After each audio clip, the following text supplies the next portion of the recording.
Recording, everyone.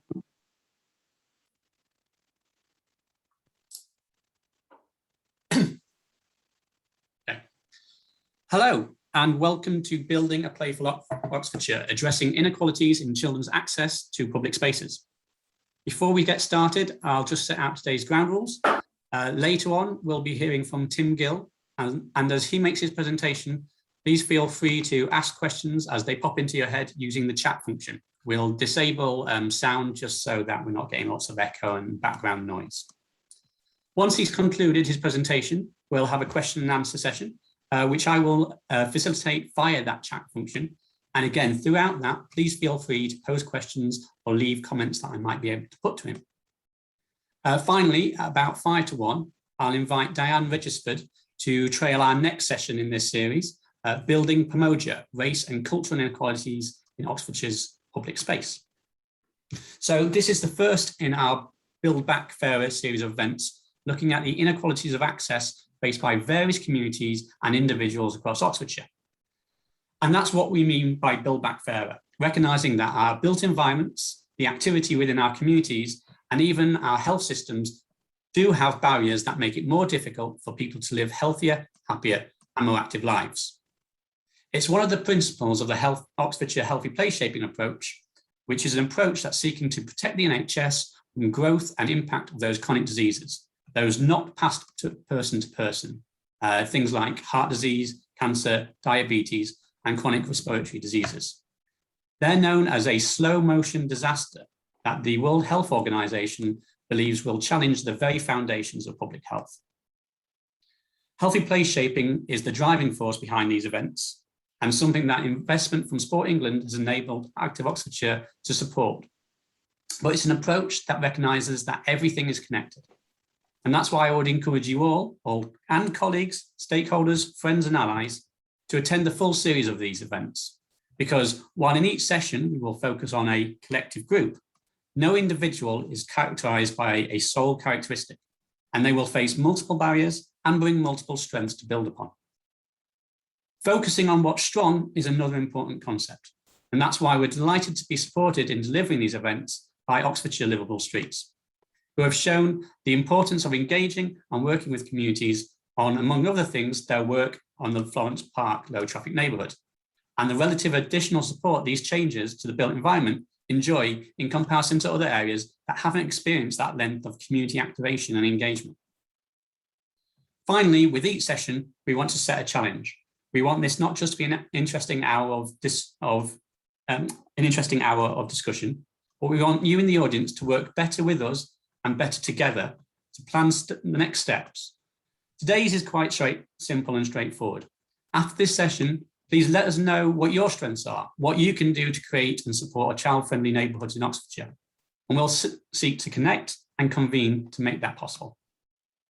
In subsequent sessions in this series, we'll not only be hearing from experts, but partnering with our own active ambassadors scheme, Pomoja Oxfordshire, supported by African families in the UK, Inclusive Oxfordshire, supported by Keen Oxford, Age UK Oxfordshire, Oxfordshire Youth, and hopefully the Oxfordshire International Women's Festival, to think local and hear from our streets and parks.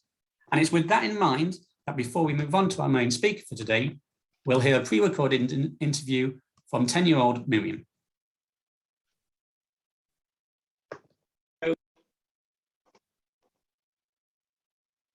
Okay, accept you won't. One moment.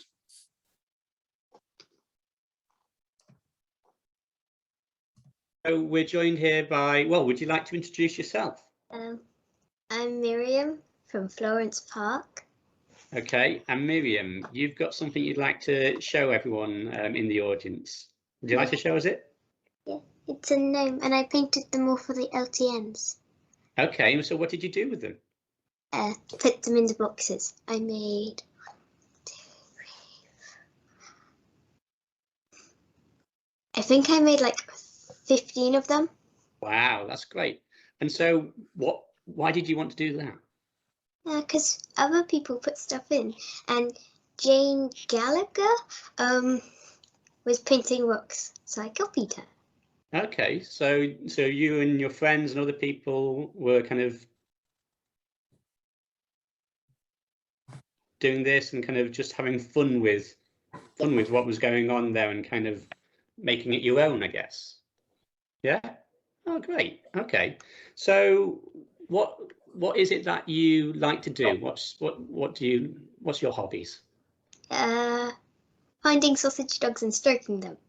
Okay. And where do you go to find them? Florence Park.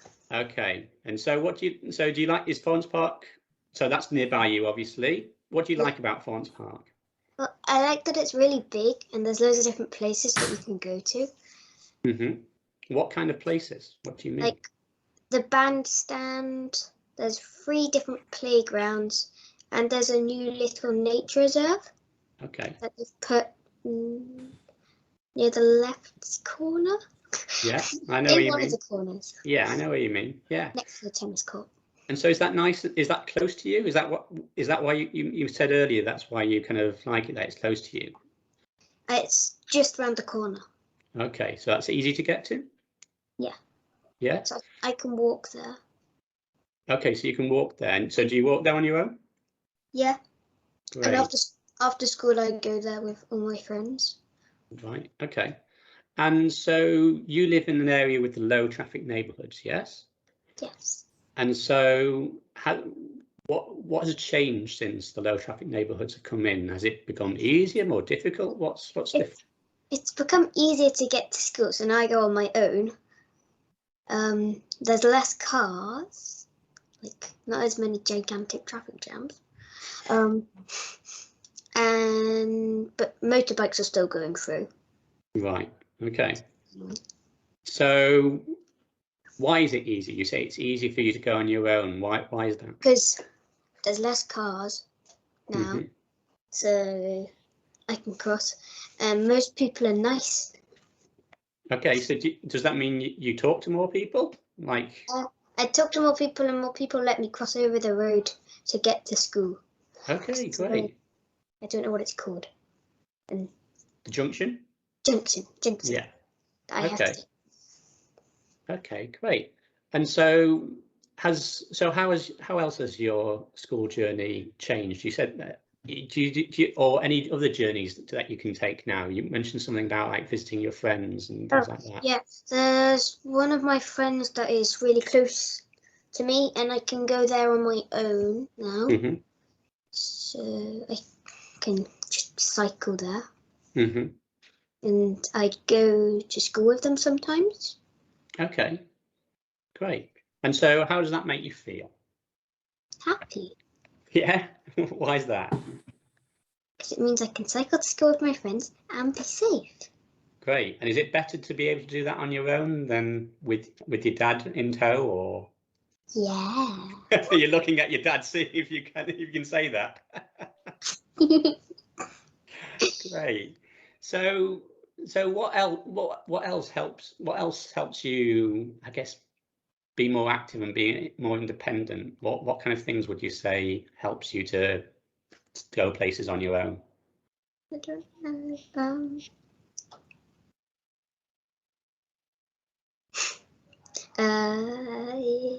That I know most of the people. Yeah. Around my area. Yeah. So if I get lost, I can knock on their door.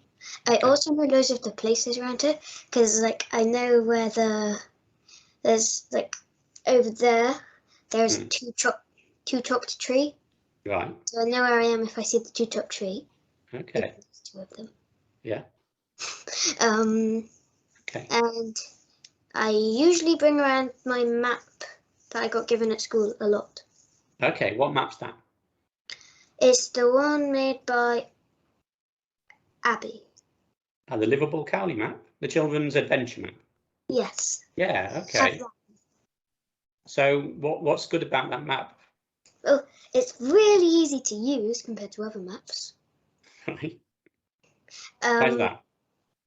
Because it's just clear. Okay. I don't know.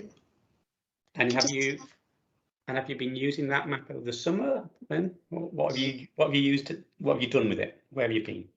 I went to Marsh Park with it. And I used it to find other libraries. Okay. And how far away are they for walking?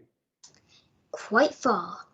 I think I went to one of them with Mum, possibly. Okay, great. But we usually go to Cowley Library, which is closer, but it's also on the map. Cool. Okay. And there's going to be people in this audience that are, that have influence and look to design the way that parks are made, or the way that our streets are made, or who they're designed for. And is there anything that you'd like to say to them, like things that would make it easier for you to get around on your own, or things you'd like to do? No, I think there should be like cycle paths. Why is that? Because then I don't go, and then there's a car coming and I don't know where to go. Because I'll just be in a cycle path. Okay. Also, wait, no, I don't know how to say that. I don't know how to make a roundabout safer. But they might. So you want roundabouts to be safer? Yes, yeah. There's a roundabout I have to go to get to school. Right. Which is Florence Park Road roundabout. Okay. Yeah. Yes, it's the one at the bottom of Florence Park Road. Okay. Yeah, I know the one you mean. Yeah. So you'd like those to be safer? Yes, because it's really confusing how to get across it. I got beat by a car. Right. Okay. And over it. What about any other places you'd like to go to, and what are the important places for you to go to? You mentioned the park and school. Is there anything about the way that those places? I mean, do you go to school after hours or only at school time? Only at school. Clubs are starting. Okay. I might be going to school after hours. Okay, cool. So that's important too. Okay. And what else? How would you like those places to be designed to be more fun? What would you like to see it in other parts? Is there anything you'd like to do that you can't do in Florence Park right now? Well, I mean, in Florence Park, there used to be monkey bars.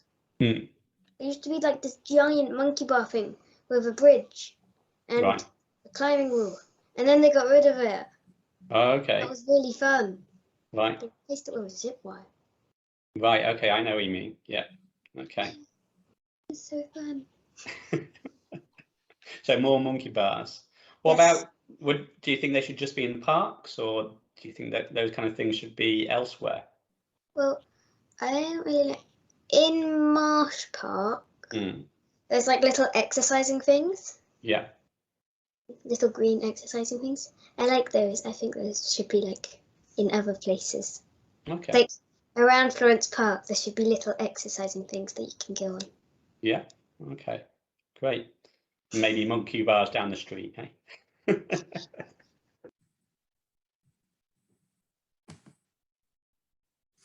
Okay, so I will pass on to Tim, who's going to make his presentation. He's the author of Urban Playground, and I'll pass on to him. And as I say, do make comments in the chat box, and I will pose questions to Tim later. Thanks very much, Matt. That really sets up my conversation and presentation very nicely, as people will see. I'm just getting my slide deck up. I'm hoping that you can see my sort of title slide, and I'm going to speak for about 20 minutes, and then we'll have a lot of time for hopefully Q&A and discussion afterwards. So as Matt said, I'm really sort of giving you a whistle-stop tour of my book, Urban Playground, How Child-Friendly Planning and Design Can Save Cities. And I think when we're thinking about children's relationship with the world around them and with their neighbourhoods, it's good to look back at our own childhoods and reflect on that for a moment, and also how that relationship's been changing.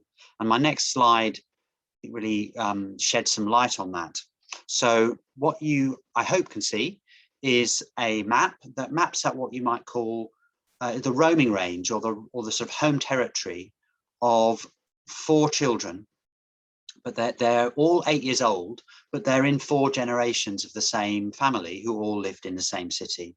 So just to unpack that, the great grandfather, that big blob that takes up most of the map, that was his sort of roaming range or sort of home territory at the age of 8. He could go 10 kilometers, 6 miles across the city on his own.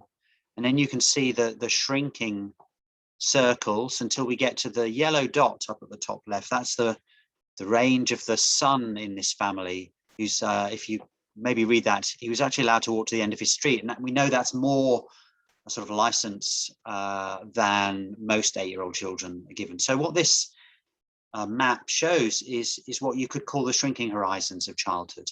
And I think it's a really helpful starting off point to reflect on how neighbourhoods could be made better for children now, because one of the reasons why this has happened, not the only, but a really important reason, is because of the built fabric, the physical characteristics of neighbourhoods. So today, if we think about our offer to children and how we feed their sort of appetite for exploration, then all too often we default to this kind of model. I'm not going to dwell too much on that, just to suggest that really we need to be doing a lot better than that. And that in a way, one of the messages of my book is that we need to get completely away from the idea of children's reservations. So I'm going to talk more about how I define child-friendly urban planning, why I think it matters not just to children, but to all of us, a bit of a sense of where we are in the UK, and then some thoughts on making it happen. And I should say that my book heavily features discussion and case studies from about a dozen cities around the world that have taken this idea of making it their built fabric, city leaders making the built fabric of the city work better for children. And so a lot of the material I'm sharing with you is based on the initiatives and thinking in those cities. But just a little bit of definition. This sort of simple graphic illustrates how, if you ask yourself what makes a neighborhood work for a family, then there are really 3 kind of pillars to that. And this is drawing on the work of Brent Toderian, who used to be chief planner at Vancouver City Council, one of the trendsetters, really, one of the trailblazers on this topic. And so he says, first, you need housing, of course, that's obvious, housing that works for families. Secondly, you need services that are relevant to families, schools, childcare, health services. But the third pillar or platform is the public realm. So the spaces between the buildings. And it's that third pillar that my work focuses on, because I think it's only when children, if you like, figuratively get out beyond their home and the institutions that they spend time in, that we really start to get insights into their role and place as citizens. And also it's really a fundamental component of their sort of that journey of childhood to becoming an independent adult.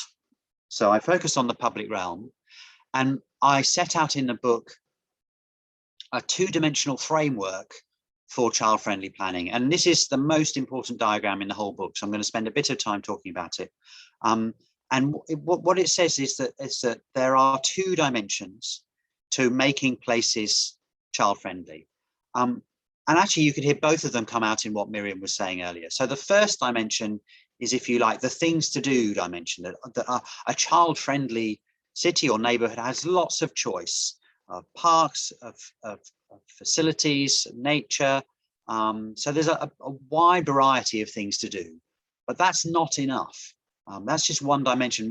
What is also equally important is that children can get to those places. So that's the mobility dimension. And crucially, of course, with children, that's about walking and cycling.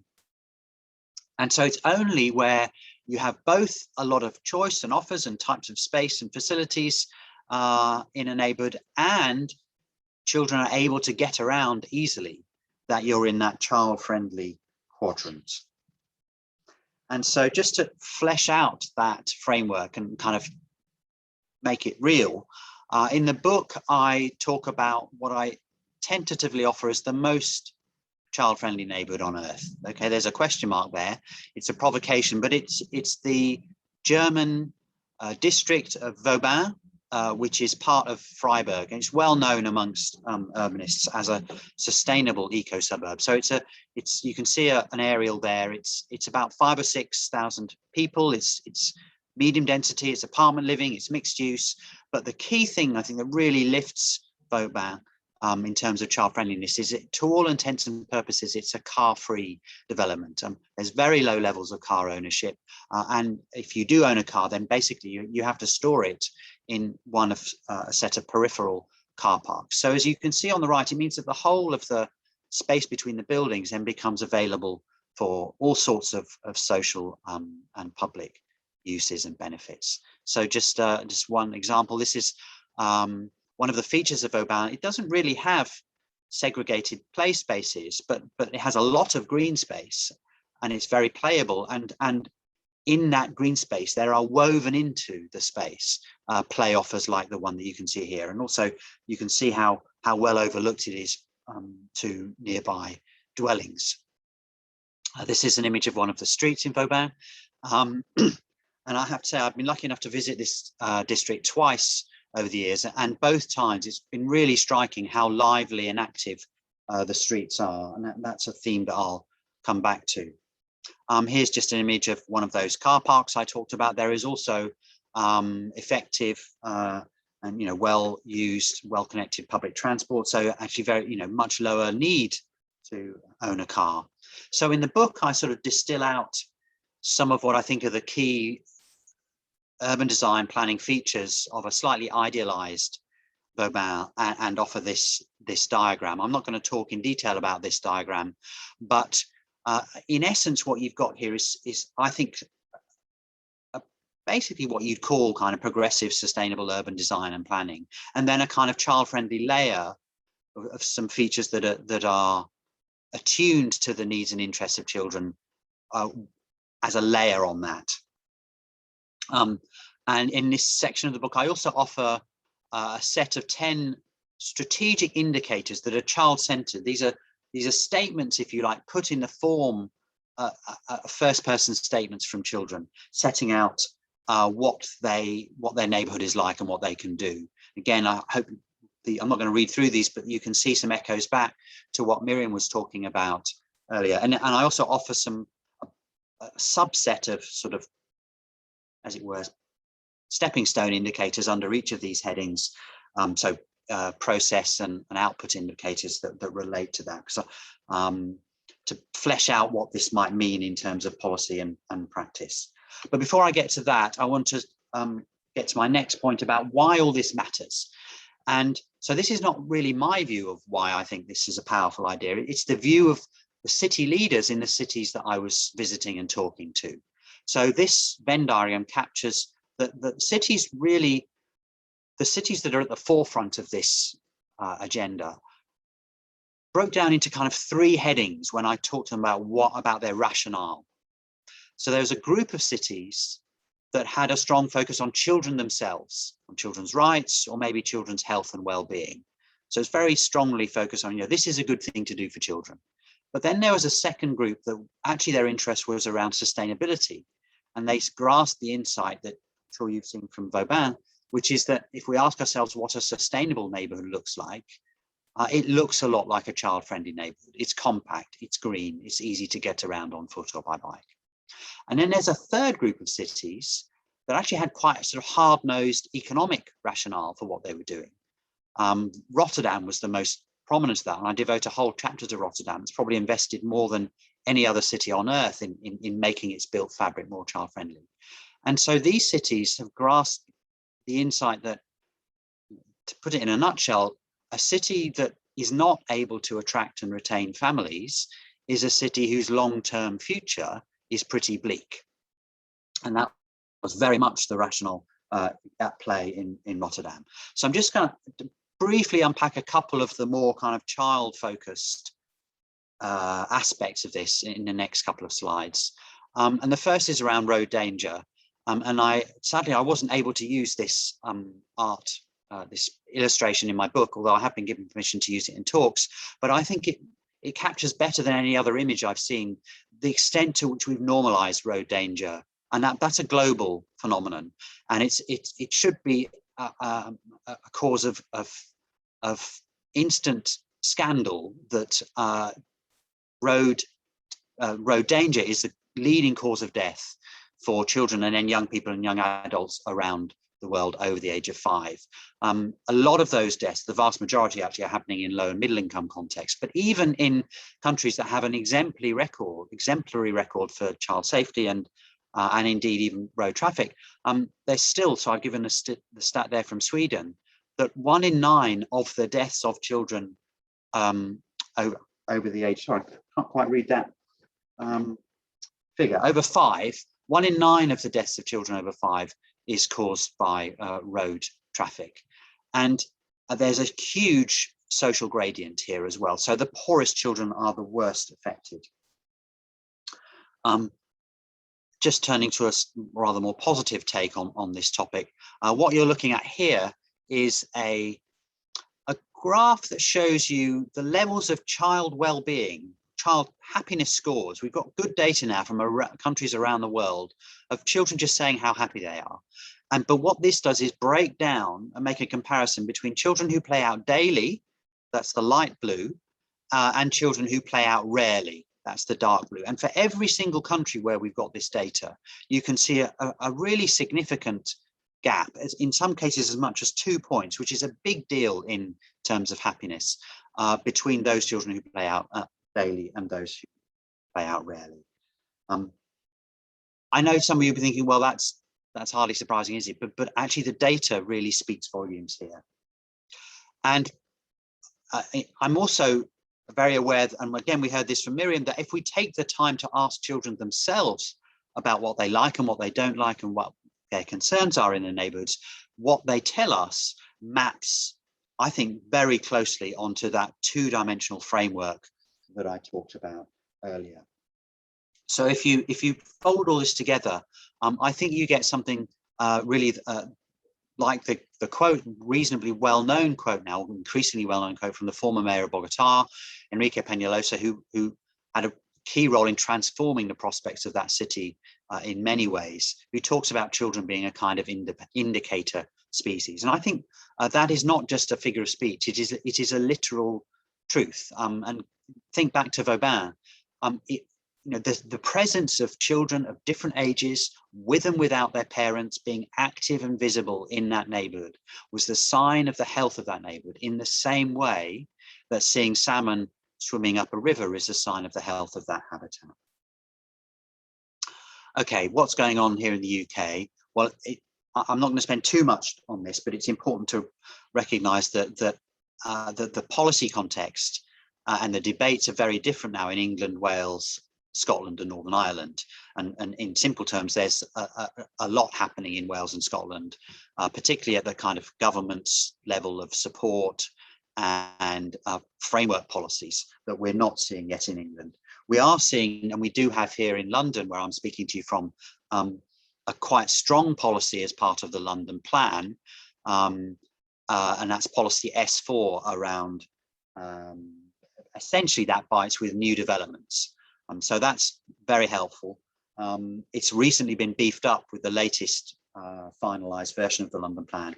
It will be interesting to see the difference that makes. I think there's been some evidence of its impact with existing new developments that have come through in the last 10 years, but I and others want to see more on that. But I want to share a couple of new developments that I think are worth looking at. This is Goldsmith Road in Ipswich. I think I might mean Norwich there. Sorry about that. And it's about 100 houses. This is council housing. It was the Sterling Award winner a couple of years ago, and residents have responded very positively to the configuration of the houses and the spaces. And again, the fact that you can own a car in this development, but if you do, you need to park it on the edge so that there's a network of car-free public space. And that's also something that you see in Marmalade Lane in Cambridge. This is actually a co-housing project from a few years ago now. But the same developer that developed this, which is Town, are now working on a much bigger scheme in North Cambridge that's going to try and achieve the same sorts of configuration of public space.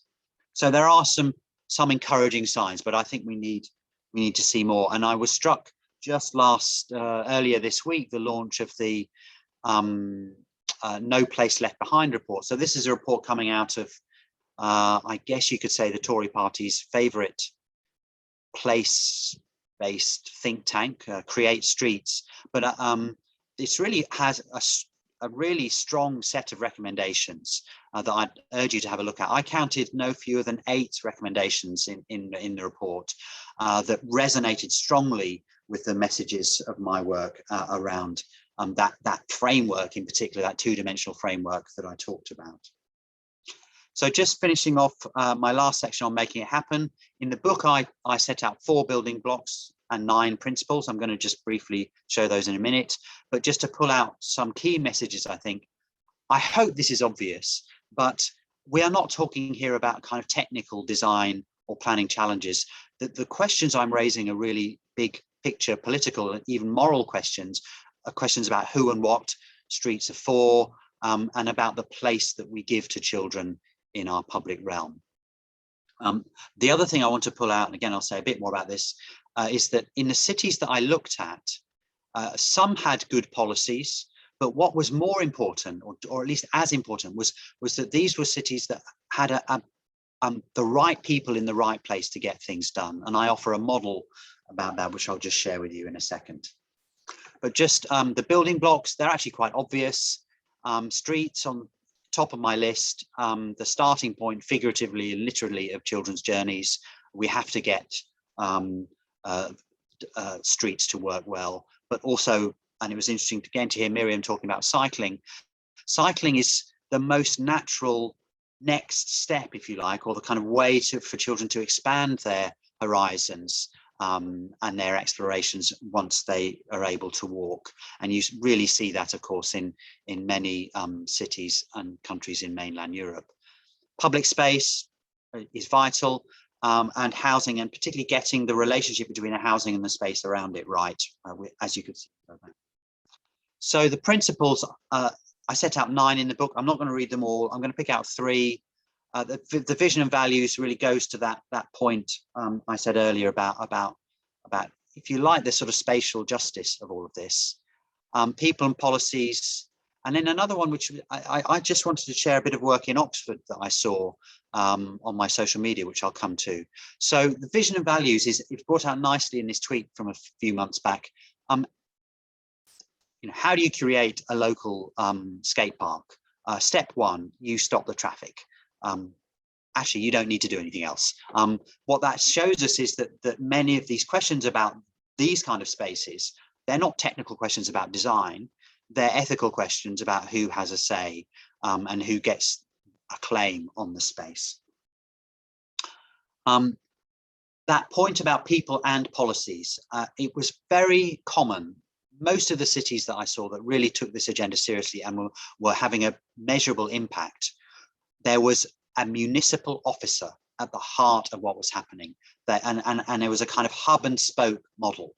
So that officer or team, sometimes supported by a politician, sometimes not, but was able to link to both planning and transport, supported effective involvement, including the involvement of children themselves, had a focus on residential neighbourhoods where, of course, families live. Families don't live in cities, families live in neighbourhoods. That person was able to secure investment in around spaces and in mobility. And then finally, and actually this was less common, but is really important, had some way to demonstrate the impact of what they were doing. So that hub and spoke model I say, it's probably the second most important diagram in my book. And so this is the Oxford angle, and this is from Sophie Clegg, and it's an illustration of the kind of counting what counts stuff. So this is a really nice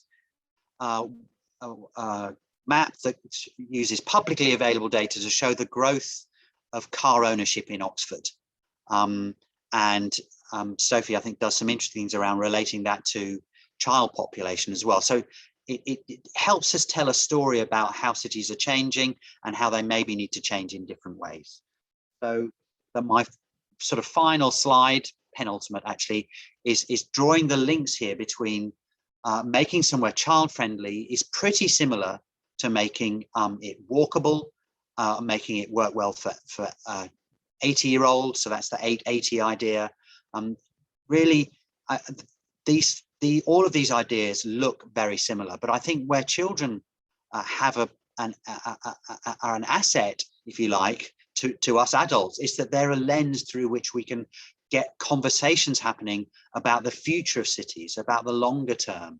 We can't help but think about the longer term when we think about children. And also it helps us to overcome kind of narrow vested interests and to promote collective visions and approaches. And it's that sort of message about children as a lens for thinking about the future of neighbourhoods and cities that I'll leave you with. And there's the book, and I'll share the link in the chat if you want to find out more about it. Thanks very much. Over to you, Matt. Oh, I think you're on mute.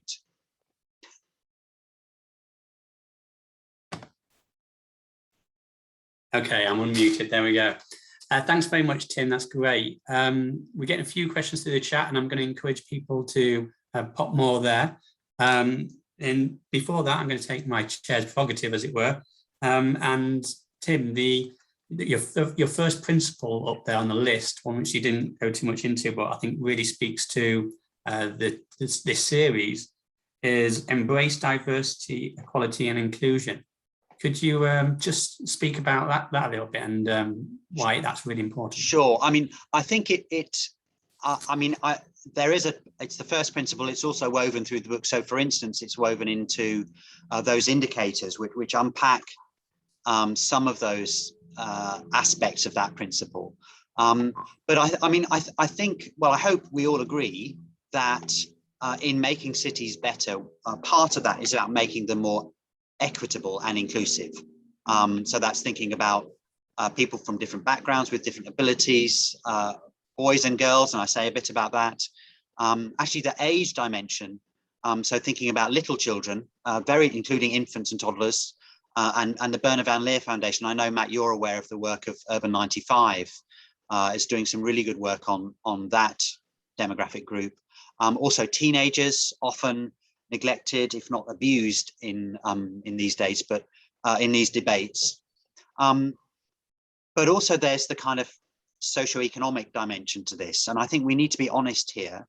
There is, in a world where those who have who are more well off have more leverage and have more capacity, there is a danger that this sort of vision can be taken up, and I think that's fine, taken up by those people who are well positioned to get things done. But that will be at the expense of neighbourhoods and families who are less well positioned to get things done. And I think there is clear evidence, I would say from the States in particular, of a sort of child-friendly, public space focused, livable, walkable agenda being very well captured by white middle class communities, sometimes even to the expense of, or at least leaving behind poorer communities of colour, and so on. So I think that's in the book. I say this is an explicit challenge. We can't just assume, we can't kind of let 1,000 flowers bloom and assume that this will be an equitable agenda. It needs a strategic push in that direction, and that's one of a number of reasons actually why I have a focus on the municipality. That's not to say that other actors and agencies don't have an important role, but we have local democracy for a reason. Yeah. Great, thanks, Tim. And actually, you also mentioned, I think it links to that quite nicely, develop supportive programming, and certainly how to play shaping Oxfordshire. One of the things is that we talk about 3 pillars. There's been new models of care, but there's been the built environment and community activation, and that actually the things need to work together. Just wondering if you could expand on that a little. Sure. There's programming as a kind of layer, if you like. So I know some people talk about the kind of software, and whereas the physical environment is the hardware. And I think that's a helpful way of thinking. How do we? Sometimes if you build it, they will come. That's enough. Sometimes it's not. And so thinking about events, sessions, animation of space is helpful. But I think there's a second reason for thinking about programming, and that's kind of raising awareness of the potential for spaces to work differently. And I think the playing out movement is a beautiful example of that. And I'm a big fan of playing out. Those of you not familiar, this is sort of short-term, 2 or 3 hour regular residential street sessions where the streets are closed to traffic, so that people can come out and enjoy the street, and kids can play. It's actually that image of the skateboard in the street that I showed earlier probably was a playing out session, and that we've seen this, how catalytic that experience can be to get people to realize how different streets can feel if we make them less dominated by cars. And so that can be a stepping stone in all sorts of ways to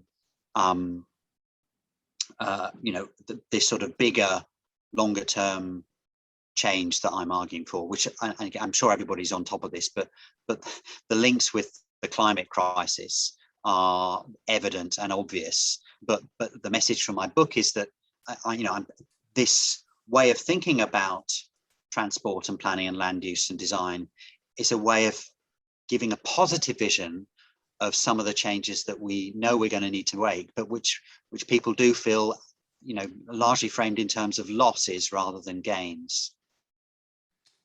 Thanks, Tim.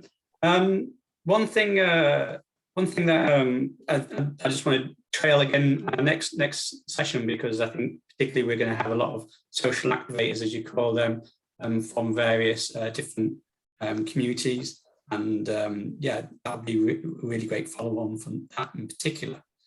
In Oxfordshire, we've got a lot of new towns, new garden villages coming up, either separate or on the edge of existing conurbations. So they're not necessarily those large-scale city, full urban, but they are urban environments, or they will be developed as such. So I was just wondering, in terms of those kind of smaller towns and villages, what would be your priorities in terms of taking this framework and attaching them to that, and maybe tens of thousands rather than hundreds of thousands? Yeah, that's a good question. I did a bit of work on Northstowe a couple of years ago with some, basically it was on under the umbrella of Healthy New Towns, funded by Homes England, and essentially we took that two-dimensional framework, that sort of layer idea. I mean, I didn't quite make it explicit at the time, but we just looked at how can you add a compelling set of offers of spaces in a new town, and how can you get the connections between those spaces and the other places, the schools and the shops, to work better. And actually, lots of stuff drops out of that, from kind of thinking about tiny sort of pocket spaces, natural playable space, thinking about that sort of hierarchy of space that planners are actually quite used to thinking about routes and networks, and how do you create a walking network in a new community, about the relationship between the buildings, especially the houses, and the public spaces, the green spaces that we want people to use. Dinah Bornat, who's one of the Mayor's design advisors, Mayor of London's design advisors, and her practice is called ZCD. She's done a lot of work, including a really nice study of English housing estates. So she went to 10, mostly just private sector, kind of volume house builder housing estates in different parts of England, and analysed them spatially. So she used, people who are familiar with the work of Jan Gehl, the kind of urbanist guru from Denmark, used Jan Gehl's methodology and also observational studies, so she could pair up what she could see about the physical space in those estates and the level of activity in them.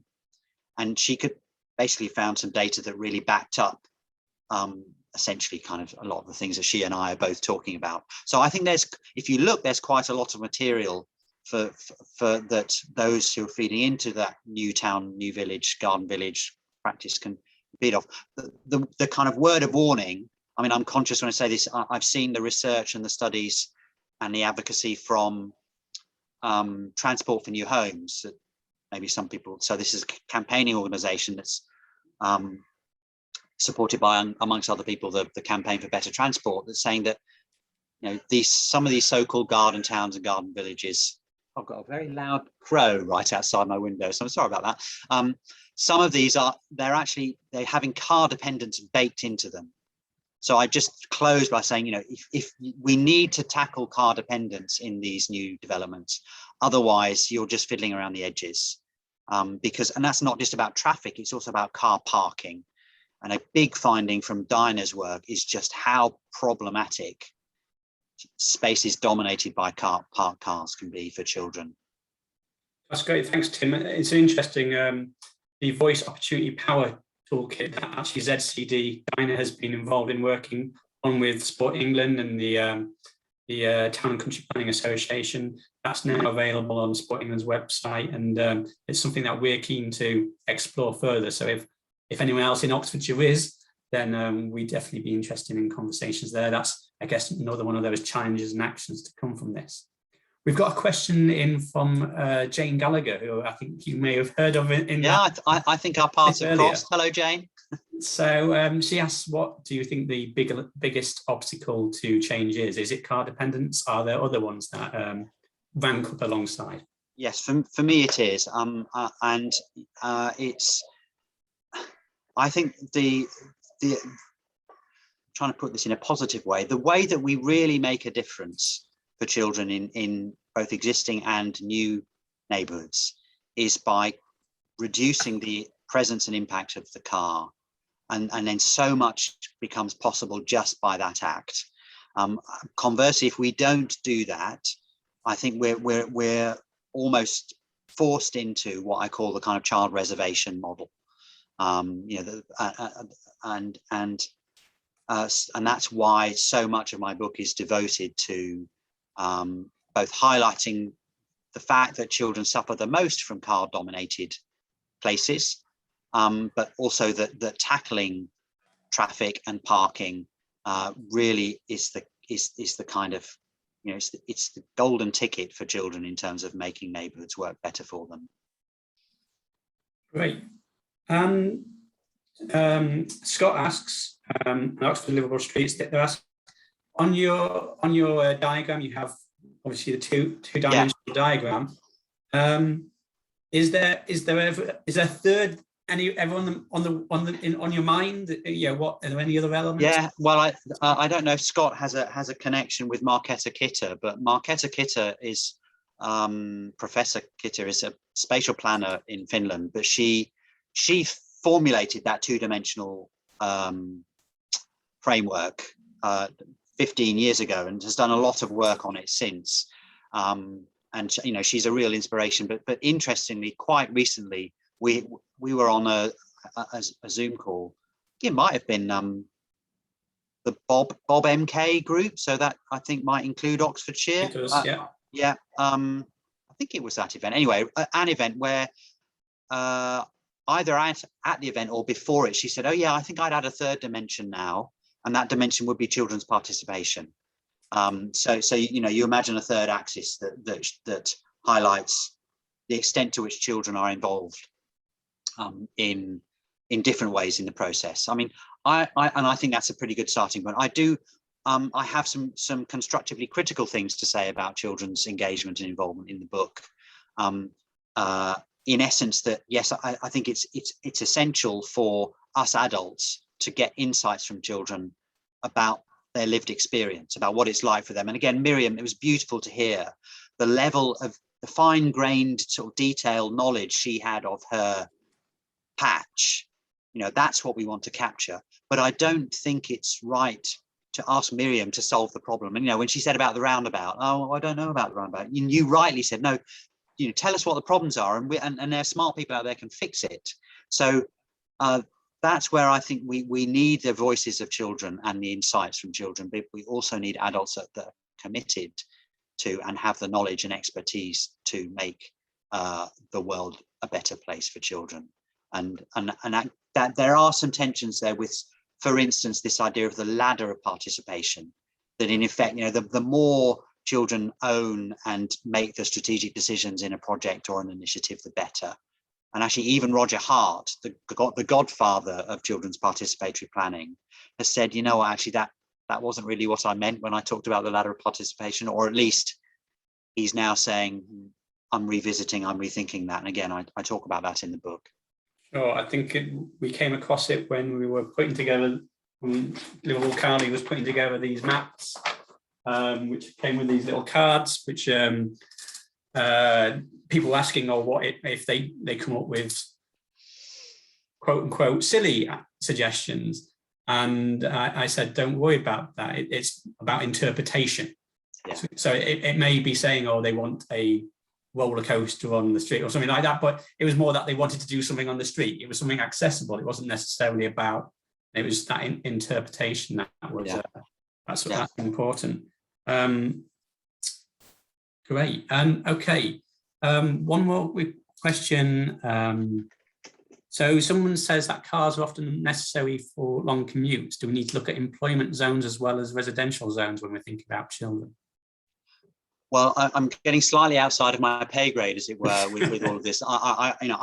And just so people are absolutely aware, I am not a planner or an urban designer or a landscape architect. I come at this really as a campaigner and advocate and independent scholar. I mean, for what it's worth, I think we want to become less dependent on cars in all sorts of ways, and electric cars are not going to be the solution to the huge challenge.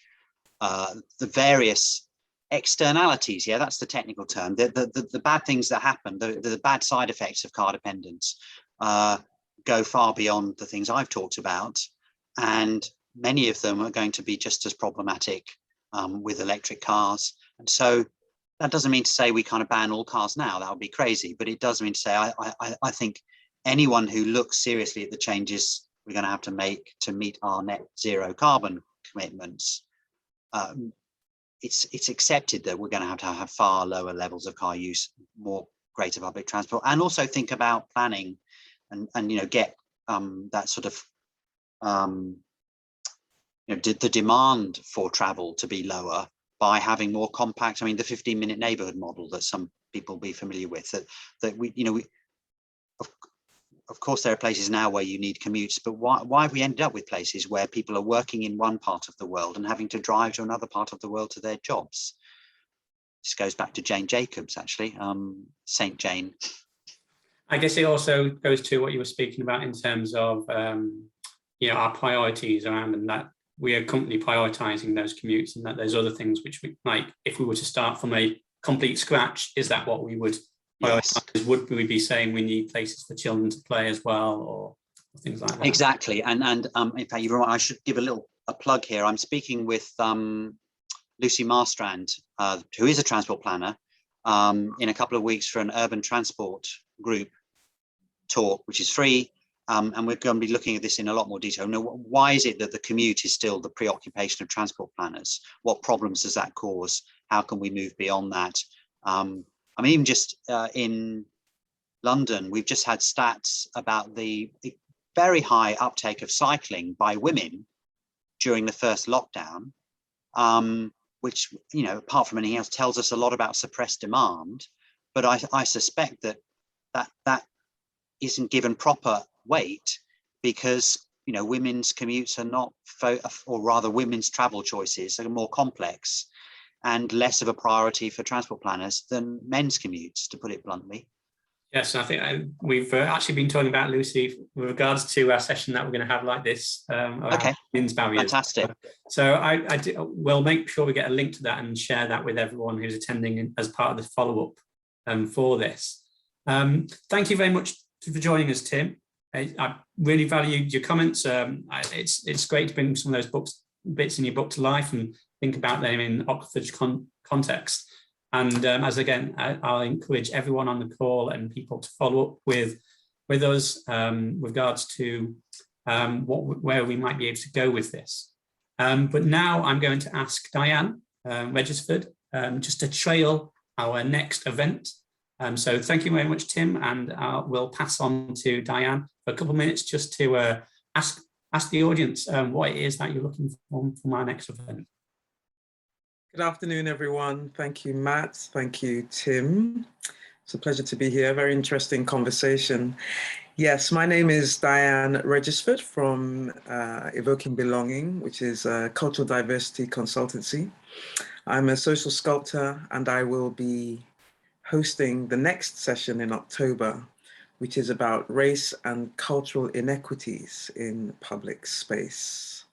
So as myself and some of the other team members who will be, we've come together to collaborate on this sharing, this encounter, African families in the UK, as Matt previously mentioned, AFRI UK for short, Pamoja Oxfordshire, which is kind of like Oxfordshire all in, but looking at your Black, Asian and ethnic minority groups coming together. So we would like to share a few perspectives, lived experience perspectives at this session, but we'd also like to make the session as interactive as possible.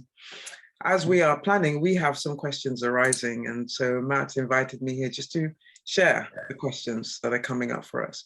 We'd like to understand what is at the top of your agenda in terms of these questions, race, and how you are addressing race and cultural inequalities in public space in Oxfordshire.